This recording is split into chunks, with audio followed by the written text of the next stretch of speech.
Ooh, I'm sexy. Ooh, I'm sexy. Look at that. Coca-Cola buddy. Kailangan ko pala ng maraming ganito para at least man lang sa panaginip. Ano tayo? 36, 24, 36. Ayan. Oh. Pak! Sana all. Nagpa-butt lift. Pak! Good morning! Maayong buntag, Jensen! Dumiretso na ako sa lamesa guys dahil dito naman kami lahat natulog sa baba at naging tahanan na namin yung ground floor. Sobrang trauma natin, wala nang matulog sa second floor. So dito meron tayong bukayo, niluto ni Mama, homemade kagabi. Tinuruan niya si Auntie. Then merong pinabukalang gulay, syempre. Ang utos ni Doc. At meron tayong pritong talong. So, yun yung magiging breakfast natin today. Buti pa yung alugbati tumubo. Okay. Yung ganito lang sana ba, pagka morning para masarap ilakad. Si Auntie, kumapal yung mukha ni Auntie guys. Lagi na siyang kumukuha ng malunggay nila. Salamat po. Ang mait kayo ng kapitbahay namin, sabi niya.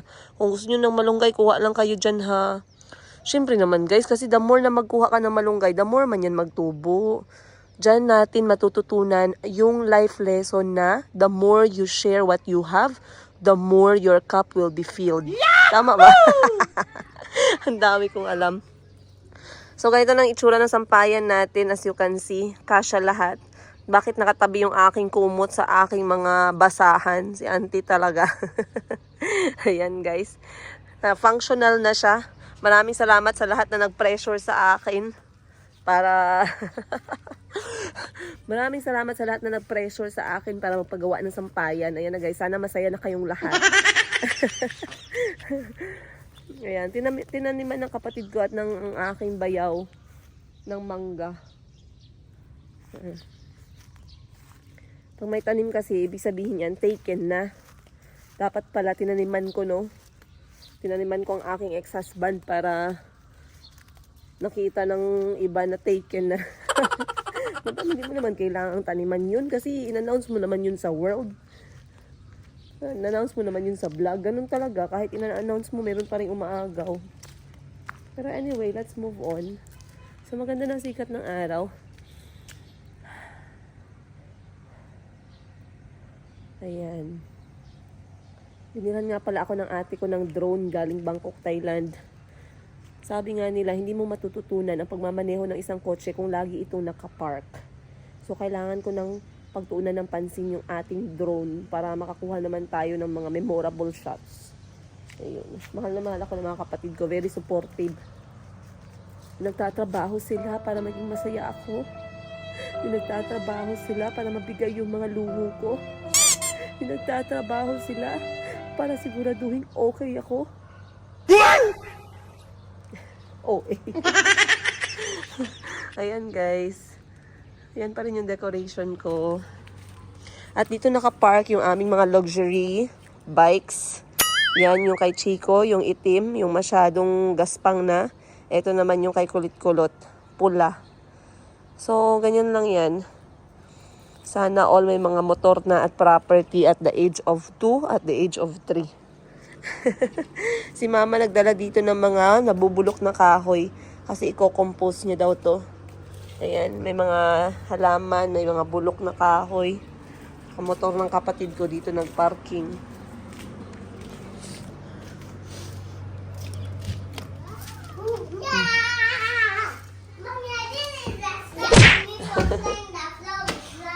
It's okay.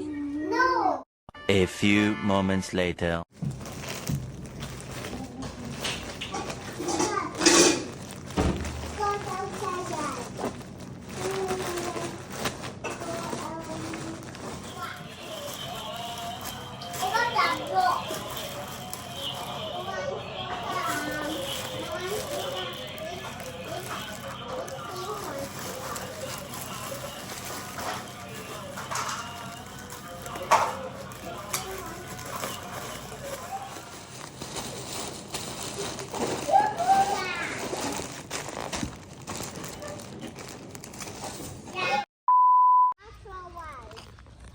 Aqua World. Huh? You see the tricycad there? Say tricycad. Calby, what do you call that thing? This one? The yellow one? Tricycad. No. Look at mama. Huh? Tricycle. Tricycle. Ah! Eh, you can also... Let's go to Aqua World. Okay. We can walk only. Okay. You can say tricycad. Chico, can you say tricycad? Taika. Huh? Taika. Look at mama. Tricycad. Taika. That's a Very good. sign with this boy. May baon pa si Chico na saging. Miss. Okay, we go. I want to hit that fishing with the ball fast. Okay. Let me hit. Hit it. 1, 2, 3. Wow, I told you you're a shooter. That's why you have to learn basketball. One more time. 1, 2, 3, shoot. Good boy. Mom, here. If you move it so hard, you all fall down. You're so funny. Come and I see. No. If you move, not move, remove. Say remove. Move. Remove. Move. What do you call that thing? Oh no, Chico's winning. Chico's winning. Winning, don't win, Chico.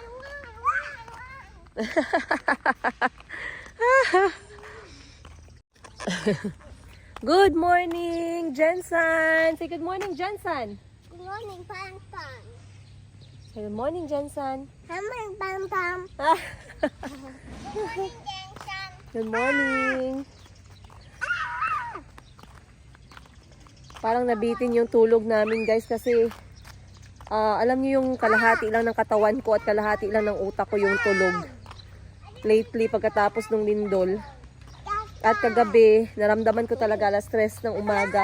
As in, talagang pagka-feel ko, talagang bago pa natapos yung split second na na aftershock, na feel ko na ang una ko talagang kinuha si Chico kasi magkatabi kami ni Chico. Kasi mama umakyat agad, kinuha din si Calby kasi si Calby na sa sariling kama niya na. I'm gonna forward the water out fast. Where's the water? Yeah, go ahead. There's a muddy puddles. Maraming nagtanong nga pala sa inyo no kung naapektuhan ba yung mga bata. Well, generally wala sila masyadong naintindihan. Ang alam lang nila ay talagang nagmadali kaming lumabas at hindi talaga namin sila pinakawalan yung higpit talaga na hawak. Kasi syempre umuuga yung mga kuryente, baka mamaya natakbo yung bata. Hindi mo alam kung ano yung pupunta sa direksyon nyo. Pwede yung poste ng kuryente, pwede yung mga sasakyan na nakaparking. So wala silang naintindihan, pero syempre parang merong bigla or parang merong yung mukha na what's going on. Bakit parang stress yung mga tao talaga? Stress talaga, no? Pero si Calby, napansin ko na meron siyang konting napulot na, ma'am, kasi kaninang umaga kumakain kami. Ang talino talaga din ni Calby minsan no? Sabi niya, ma'am, bakit tayo nasa baba natutulog? Pagkatulog ko kagabi, nasa taas pa ako, nasa sarili akong bed. Bakit nagising ako ngayon, nandito na ako sa baba? Sabi ko, binitbit ka namin pababa, tulog ka pa kasi nag-shake ulit yung bahay. Sabi niya, ma'am, pag nag-shake ulit yung bahay, saan tayo matutulog? Paglalabas tayo ng bahay, wala tayong tulugan kasi wala man tayong tent. So sinabihan ko siya, don't worry anak, bili lang tayo ng tent para for emergency purposes. Pero anyway, alam nyo dito lahat ng mga bahay dito sa subdivision na to ay 2 floors. Anak, it's hot anak. But you carry another shoe. I'm going to put the ball up. And if I cannot get it? What happened? I have no more ball. Yeah.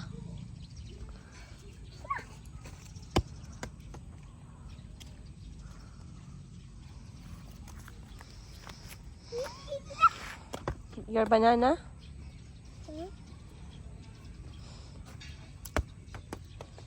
How can I go again? Kaya pala gusto niyang tanggalin ang sapatos niya. Muddy puddles. Muddy puddles. Okay. What's that toy?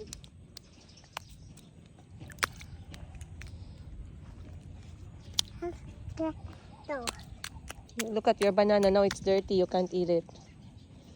Calby, we don't play with food, yeah? Chico, give Mama the banana. Bring me the banana. Bring me. No. No, I want the banana.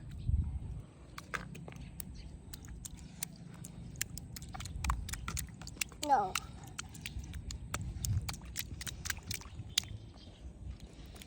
What do you learn from that?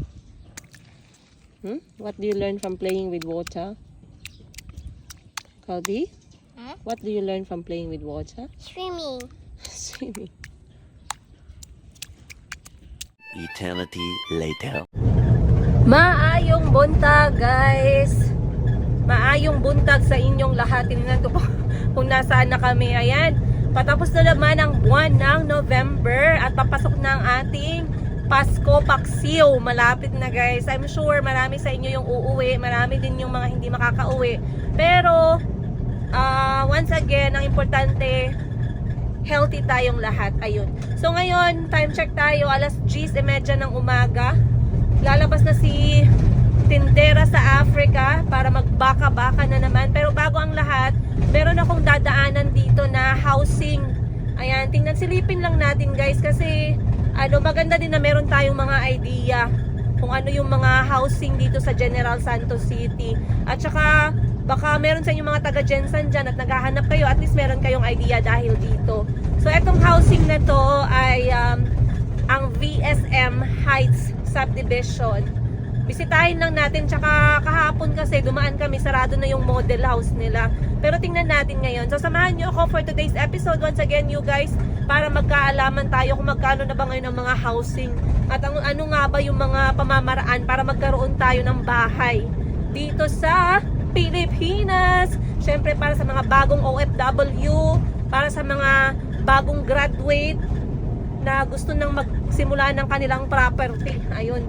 Hindi po ako agent ha, hindi ako nagbebenta. Titingnan lang natin, makimarites lang tayo. Let's go.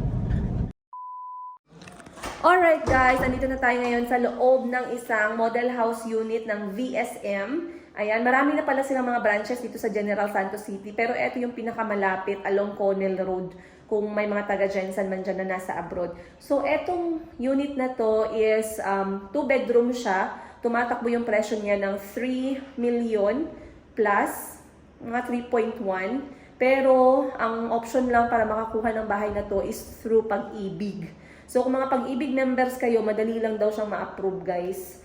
So, what I like about this house, kasi malaki yung kanyang lupa. Okay? Nasa 100 plus square meters siya. Tapos yung bahay, 52 square meters lang. Pwede ka mag-extend sa gilid, pwede ka mag-extend sa likod. But, yung downside naman nito, 2 bedrooms lang siya, hindi siya pwede sa malakihang pamilya. Katulad sa akin na parang batalyon. Sa'yo, madam, hindi pwede ang 2 bedrooms. Madam, dapat sa'yo 8-seaters, 10-seaters. Kutsi na yun, guys. So, anyway, ganito ang itsura niya. Okay? So, ito ay model unit lang siya. Ibig sabihin, pinapakita lang nila yung possible setup kung kukuha ka ng bahay na to. So, this is the entrance, doorway. Pagpasok mo dito, andito na yung kanilang living room. So, pang small family lang talaga siya, guys. Ako, mahilig ako sa mga maliit lang na bahay. Tapos, gusto ko yung walang second floor. Natatamad na tayo. Ang ganda. Gusto ko tong idea na to. Oh.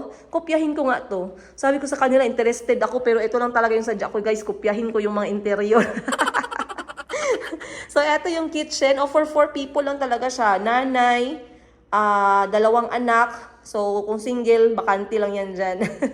Pero kung may asawa kayo, ayan, pwede kayo good for 4. And of course, maliit na kusina.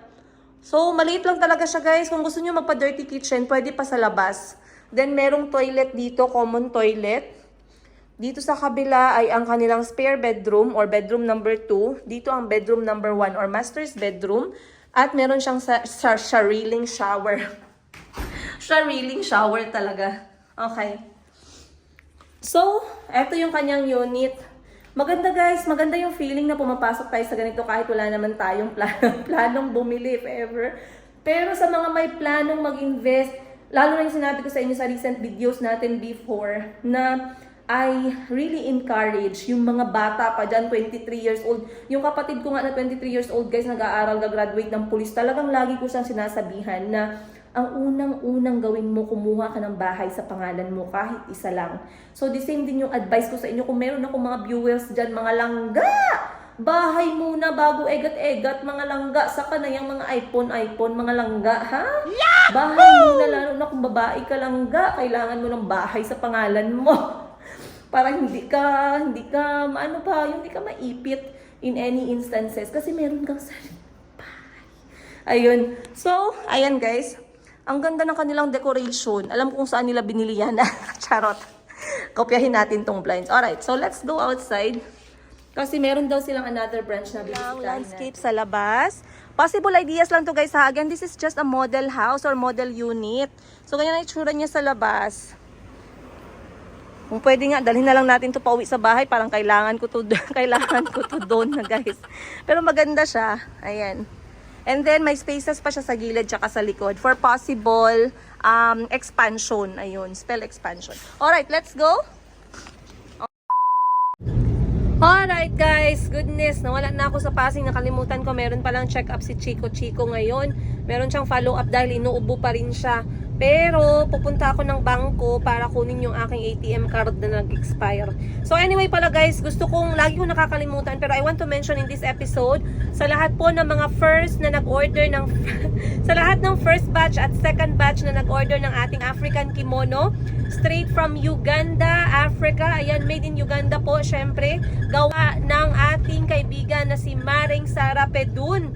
Talagang napakaganda po ng mga kimono na to. And sa first batch, dahil gahol kami sa oras, we were able to make one complimentary tote bag for all the clients na nakapasok sa first batch. For the second batch naman, we are hoping to make more totes.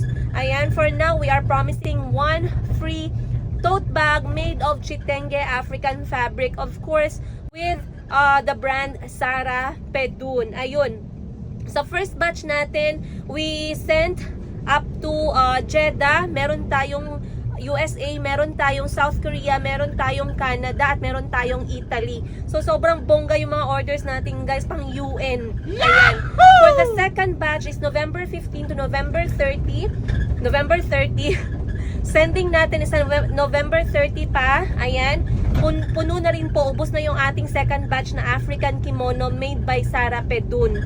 The designs, ilalagay ko dito sa video na to after this part para makita ninyo agad kung ano yung mga designs available for the whole month of December. So for December, meron lang kaming i-release na first 30 pieces ng kimono. Again, whole month ng December, 30 pieces ng African kimono ang ating ilalabas. The designs will be played after this part para makita po ninyo at makapili kayo. We are willing to ship anywhere in the world, kahit nasaan kayo sa mundo, basta kayo lang po sa shipping fee. Ayun, ang price ng African fabric kimono natin for medium or women's size ay $55, at for men, which is the large size, is $60. Ang shipping po natin, nagre-range siya from $60 pataas. Okay? And ang tatlong kimono natin umaabot ng 2 kilo. Again, 3 kimono umaabot po ng 2 kilo. Maraming salamat po sa lahat ng nag-order sa first batch at sana ma-receive nyo na very soon kasi sobrang excited kami. Ipa-play ko na rin sa episode na to yung photoshoot na nangyari kasi talagang naghanap ako ng way na mabigyan ng hustisya when it comes to photos kasi ang ganda ng gawa ni Maring Sara. So I messaged my friend who was the professional camera guy, photographer, and he was able to capture really good shots of the first batch of kimono. So maraming salamat guys. I hope you enjoy this product, and if you really want to have one and own one, napakaganda at napaka-authentic nito na souvenir from Africa. Ang gagawin nyo lang po ay i-email ako in this email down below and I will respond from there. Ayun, maraming salamat!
Lim- One. Akin kay Kuya Tata.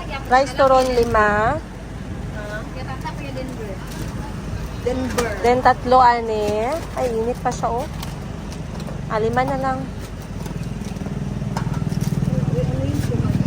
Then 5 po ani. Hindi na ako makalabas. Hindi yan pagkita sa ano. Hindi yan mag-scan. As natin tong paborito ni Chico tsaka ni Kulot. Konting kaligayahan. Ayan. May Paw Patrol? Ay, vacuum. Saan na yung hangin ba? Helium, di ba? Ah! Yung nagsabi ka tapos wow, mali ba? Akala ko yung nagapamahal sa balon na ganito guys, vacuum. Pagmahal talaga yan pag may vacuum na kasali. Helium pala yung tawag sa hangin. Ayan. Alam nyo kasi guys, si Chico may sakit ilang araw na. Parang pakonsuelo ko na lang sa kanya kahit na maano para masaya siya sa loob ng bahay. Kasi sabi ng doktor, wag muna magsobrang init.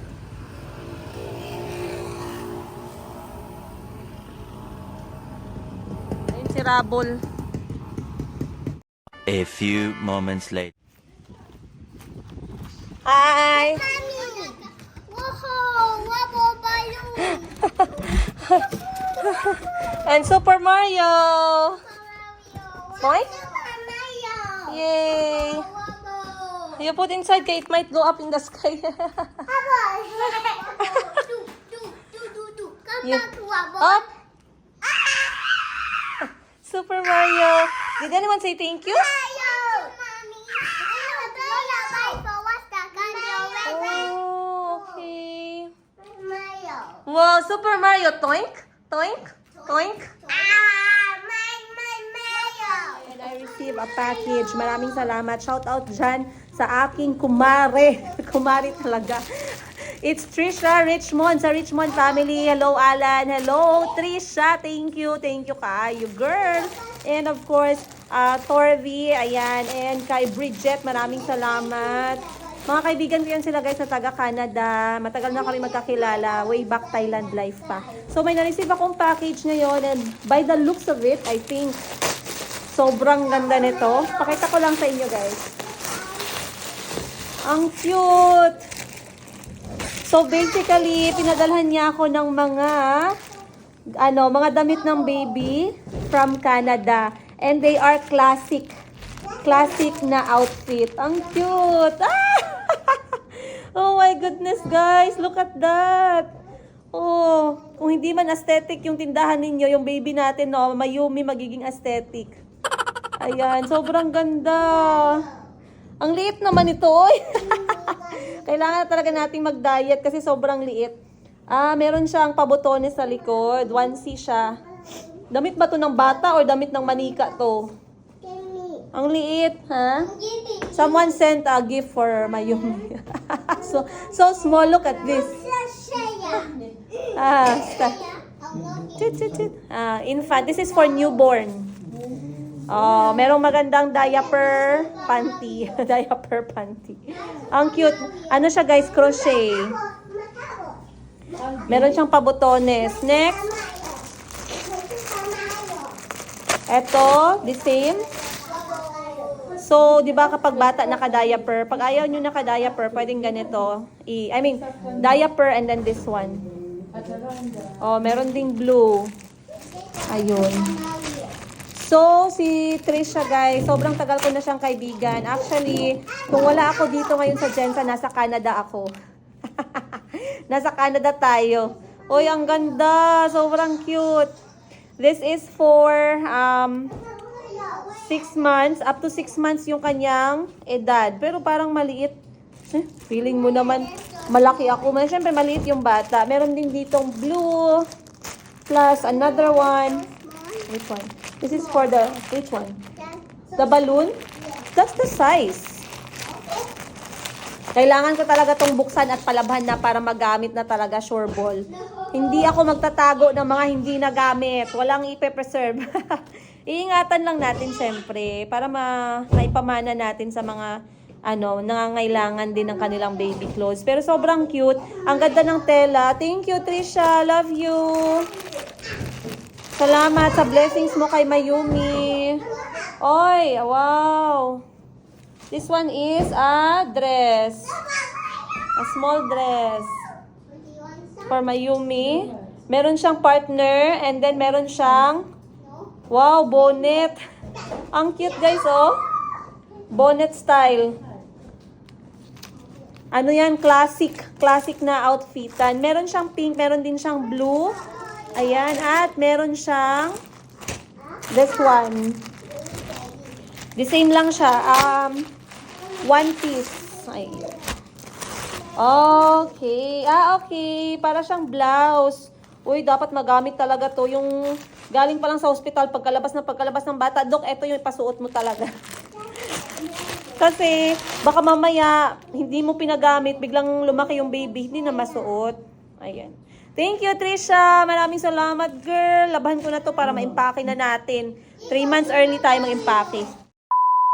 Okay, guys. Dumating ako ng bahay nang meron kaming pa-something. Ayan, thank you. Maraming salamat sa Floris Scents. Ayan. By Floris Scents. Sa General Santos lang to guys. Gumagawa sila ng sarili nilang perfume. Of course, raw ingredients coming from Dubai. As we all know, Dubai has a very, very good, a lot of varieties ng perfume. These are 35% oil. Ibig sabihin, mas lalo siyang tumatagal sa ating katawan. So, meron special name dito. Ate Christine, this is for you. And, yung sa akin, ayan lang, walang card. Silosa. Hindi, I joke lang, guys. But anyway, we're going to try it out and then we shall see. Kasi binigyan tayo. Maraming salamat, Floricen. Thank you.